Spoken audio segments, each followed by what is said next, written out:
ইসলামের ইতিহাসে বড় রহস্যময় চরিত্র এই আবু তালিব। তিনি নিজে কখনো ইসলাম গ্রহণ করেননি, অথচ যতদিন বেঁচে ছিলেন ততদিন মহানবী হযরত মুহাম্মদ সাল্লাল্লাহু আলাইহি ওয়াসাল্লামকে তিনি আগলে রেখেছিলেন। ভাতিজার প্রতি আবু তালিবের এই অকৃত্রিম ভালোবাসার বড় কারণ ছিল তিনি তার এই ভাতিজাকে ইয়াতীম অবস্থায় পেয়েছিলেন। রাসূলুল্লাহর দাদা আব্দুল মুত্তালিব মারা যাবার পর থেকে তিনি তাকে বড় করে তোলেন, স্নেহ মায়া মমতা দিয়ে তাকে আগলে রাখেন।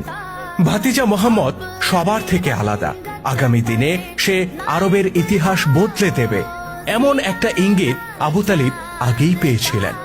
একবার সিরিয়ায় বাণিজ্য যাত্রায় গেলে ভাতিজাকে তিনি সাথে করে নিয়ে যান।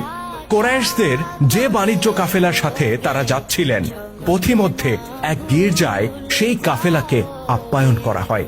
এ সময় গির্জার প্রধান পাদ্রী